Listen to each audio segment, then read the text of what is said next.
You know, we all want to teach our kids about the big stuff, right? Things like honesty and what it means to stick with something. But how in the world do you explain these giant, abstract ideas to a little kid?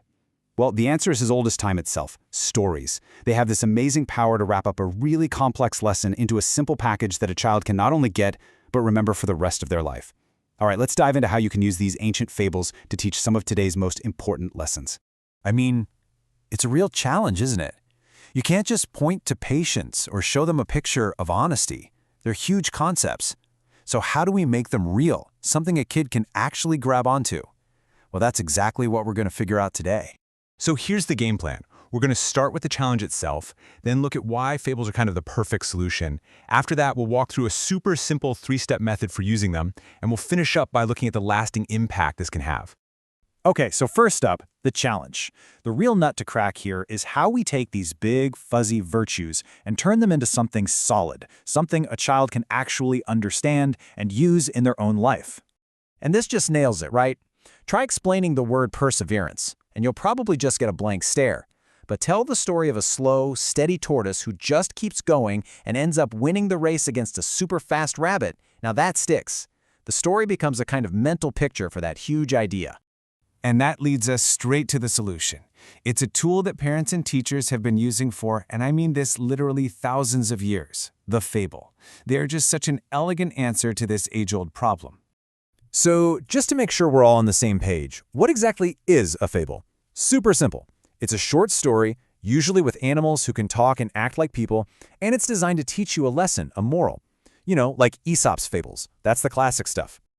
So what's the secret sauce here? Why do these stories work so well? Well, for one, our brains are just wired for stories. A list of rules is boring, but a story lights everything up. Fables are simple, so the message is crystal clear. But here's the really clever part: the animals. Using animal characters creates this safe little distance. A kid can see the mistake a bragging rabbit makes, or why a lying wolf gets into trouble, without feeling like they're being lectured. They can just observe and absorb that clear-cut moral. Lessons about hard work, being honest, being kind, that are just as important today as they were thousands of years ago. Okay, so how do we actually put this into practice? It really just boils down to this simple but really powerful 3-step method: choose, share, and discuss. Let's break each one down. First up, you've got to choose the right story. And this isn't about just grabbing any old book off the shelf. It's about being thoughtful, matching the fable's lesson to a specific thing you want to teach, and of course, to the kid's age. This chart gives you some perfect examples. Got a little one who gets frustrated and wants to give up easily? The tortoise and the hare is perfect. For a slightly older kid who's maybe, stretching the truth a bit, the boy who cried wolf delivers a message that is impossible to miss. See? It's all about targeted storytelling. All right, once you've picked your story, the delivery is everything. You can't just read it. You have to bring it to life. This is where you get to have fun and become a performer. Seriously, don't just read the words on the page. Be the boastful hare. Be the slow, determined tortoise. Have a big, booming voice for the wolf and a tiny little squeak for the mouse. Speed up when things get exciting, then slow way down for the dramatic parts. Use your hands, use your face, make eye contact. You're not just reading a book. You're creating a whole experience they will never, ever forget. And now we get to what is, honestly, the most crucial part of this whole thing. The story is the fun part, but the discussion afterward, that's where the real learning clicks into place. This is how you build that bridge from the story world to their world. So here's the #1 rule, and it's a biggie. Your goal is to start a conversation, not give a test. And questions that can be answered with a simple yes or no, well, they are conversation killers. We want to open things up, not shut them down. Just look at this comparison. Ask, was the wolf bad? And you'll get a yes. End of story. But if you ask, why do you think the wolf made that choice? Whoa, suddenly you're inviting them to think about motivation, about choices, about consequences. It shifts the whole thing from judgment to understanding.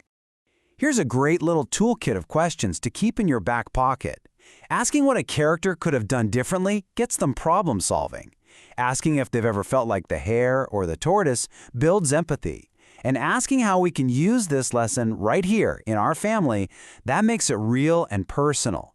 These are the kinds of questions that turn a simple story into a genuine, lasting lesson. So let's step back and look at the big picture. What's the end result of all this? What is the real, lasting impact of choosing, performing, and then discussing fables in this way? This is the real payoff. You're not just getting them to memorize a rule like be honest. You're giving them a story, a framework, to understand why honesty matters. You're actually building the foundations for moral reasoning and for empathy, the ability to see the world through someone else's eyes. You know, I think this quote just perfectly sums it all up. The story itself isn't the destination, it's the bridge. It's what helps a child get from the concrete world of things they can see and touch over to the abstract world of big ideas they need to understand. And that really just leaves one final question for you. Whether it's perseverance, or honesty, or the value of hard work, there's this incredible world of wisdom just waiting inside these simple, ancient stories. The only question is, which one are you going to start with?